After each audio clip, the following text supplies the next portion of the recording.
तेजस्वी यादव ने हर घर नल जल योजना में बदनवानी का इल्जाम आयद किया है। तेजस्वी ने इसे नल धन योजना का नाम दिया है। उन्होंने इल्जाम लगाया कि यह बीजेपी और जेडीयू के लीडरों को इसका कॉन्ट्रैक्ट दिया गया। तेजस्वी यादव ने नायब वजीर आला तारकिशोर प्रसाद के रिश्तेदार को भी ठेके देने का इल्जाम लगाया।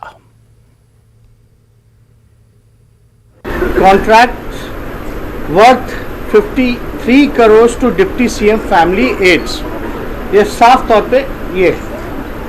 आज एक और आर्टिकल आया है,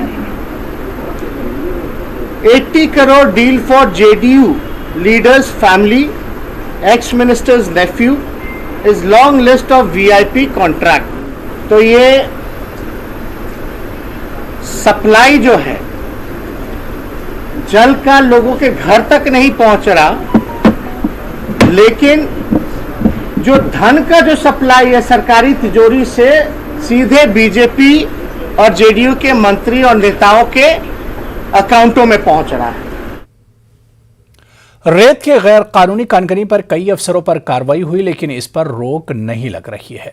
राजधानी पटना में दिन दहाड़े पीले सोने की लूट हो रही है, वो भी इंतजामिया के नाक के सामने। पटना में गंगा सेतु के पास बालू का कारोबार हो रहा है। गंगा घाट पर 100 से ज्यादा कश्तियां इस काम के लिए लगी हुई हैं। बिहार में अवैध बालू उत्खनन मामले में एक सिपाही से लेकर आईपीएस अधिकारी तक नप गए। उनको निलंबित कर दिया गया, उनके खिलाफ विभागीय कार्रवाई चल रही है और उनके द्वारा जो संपत्ति अर्जित की गई है उसको लेकर आर्थिक अपराध इकाई भी लगातार एक्शन मोड में है। लेकिन हैरानी होती है यह तस्वीर देखकर। देखिए यह तस्वीर कहीं और नहीं, राजधानी पटना से सटे गंगा नदी की है और इस वक्त हम गांधी सेतु पर हैं और देखिए तस्वीरों में किस कदर सैकड़ों लोग बालू के अवैध उत्खनन में लगे हुए हैं। और ये तस्वीर बताने को काफी है कि आखिरकार प्रशासन जो है वह किस तरीके से काम करता है। एक बोट है जिस पर बालू भारी मात्रा में लदा हुआ है और वहां पर देखिए तस्वीरों में जो मजदूर हैं वो बालू को उस बोट से उतार रहे हैं और फिर ट्रैक्टर से लोड होकर ये बालू कहीं और जा रहा है। सवाल यही पैदा होता है, जब खनन विभाग ने बालू उत्खनन पर रोक लगाई हुई है और अक्टूबर महीने से बालू खनन की प्रक्रिया जो है वो शुरू होगी फिर से, तो इस सितंबर महीने में दिन दहाड़े इस तरीके से बालू का उत्खनन क्यों हो रहा है? क्या जो बालू माफिया हैं उनको पुलिस का और प्रशासन का संरक्षण है कि बेखौफ होकर दिन दहाड़े इस तरीके से बालू का उत्खनन किया जा रहा है? ये तस्वीर वाकई में हैरान करती है। ये कोई रात की तस्वीर नहीं है, ये दिन दहाड़े इस तरीके से बालू का उत्खनन किया जा रहा है और कोई एक दो नहीं, कई बोट्स लगे हुए हैं। आप तस्वीरों में देख सकते हैं, कई नावें हैं यहाँ पर और इन नावों में बालू को लोड करके गंगा नदी से लाया जाता है और उसके बाद ट्रैक्टर के सहारे उसको अनलोड किया जा रहा है, फिर यहाँ से दूसरी जगहों पर बालू भेजा जाता है। सवाल यही है कि क्या इन लोगों के लिए कानून नहीं है या फिर इनको कानून का खौफ नहीं है? और बगल में थाना है, जो गंगा ब्रिज थाना है वो ठीक बगल में है और वहां पर पुलिसकर्मी हैं, अधिकारी हैं और उसके बावजूद इस तरीके से बालू का खनन हो रहा है, जो 100 सवाल खड़े करता है। खनन विभाग के मंत्री, तमाम लोगों से यह सवाल जो है वो उनसे पूछा जाना चाहिए कि आखिरकार जो इस तरीके से बालू का खनन हो रहा है या किसकी अनुमति पर हो रहा है, क्योंकि बालू गंगा नदी से वैसे भी खनन नहीं होना चाहिए, क्योंकि गंगा नदी में बालू खनन पर पहले से ही प्रशासन ने रोक लगाई हुई है। और बालू कितनी भारी मात्रा में स्टोर किया गया है ये तस्वीरों में देखिए, गंगा नदी से ही यह बालू निकाला गया है और भारी संख्या में इसे स्टोर किया गया है। सवाल यही है कि किस तरीके से इस तरह का अवैध धंधा जो है वह फल फूल रहा है और कौन से लोग इसके लिए जिम्मेवार हैं। बहरहाल हम इस पूरे मामले में तफ्तीश करेंगे और जानकारी लेंगे कि कैसे बालू का यह धंधा, बालू का यह अवैध खनन राजधानी पटना से सटे गंगा नदी में हो रहा है।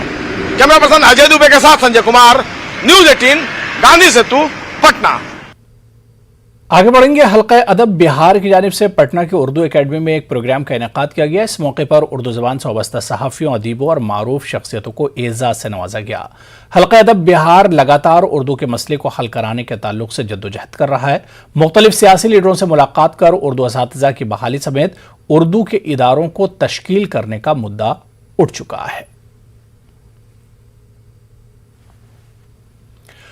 बिहार में कल से पंचायती इंतखाबात के लिए वोटिंग का अमल शुरू हो जाएगा। पहले मरहले के तहत कल वोट डाले जाएंगे। कल 10 अजला के 12 प्रखंडों में वोट डाले जाएंगे। पहले मरहले के तहत 15,328 उम्मीदवार मैदान में हैं। पहले मरहले के लिए कल 19 वोटिंग मराकज कायम किए गए हैं, लेकिन इलेक्शन कमीशन ने तैयारियों के हवाले से इत्मीनान का इजहार किया है।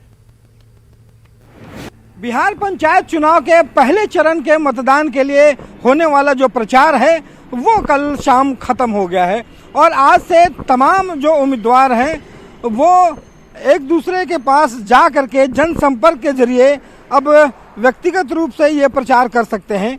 और आपको बता दूं कि जो कल जो है वो पहले चरण का जो मतदान है वो कल होना है और 10 जिलों के लगभग 12 प्रखंड ऐसे हैं जहां पे पहले चरण का मतदान कल दिया जाएगा।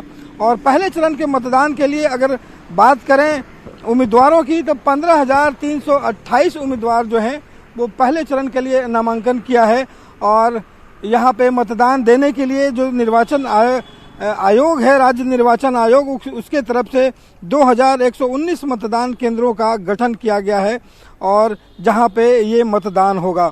आपको बता दूं कि यहाँ पे निर्वाचन आयोग ने तमाम जिला जो अधिकारी है और जिलाधिकारियों के साथ बैठक करके एक सघन अभियान चलाने का भी हिदायत दिया है और कहा है कि वैसे सभी लोग जो गड़बड़ी फैलाने वाले हो सकते हैं, आरोपित है, उसके विरुद्ध जो है वो तेजी से कार्रवाई की जाए।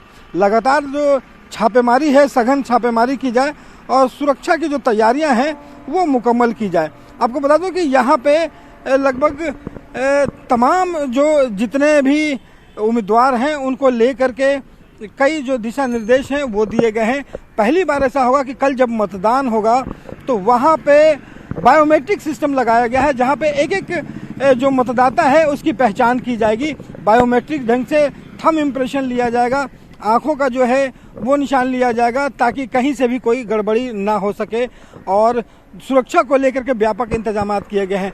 आज पूरे दिन जहां भी मतदान के लिए जरूरी सामग्रियां पहुंचानी है वो पहुंचाई जा रही है और कल सुबह से यहां पे मतदान शुरू होगा तो उसकी पूरी तैयारियां जो है वो चल रही है। सुरक्षा को लेकर के खासा ख्याल रखा गया है और तमाम कार्रवाइयां जो है मतदान पेटी हो, ईवीएम मशीनें हो, तमाम पहुंचाने का काम आज पूरे दिन किया जाएगा।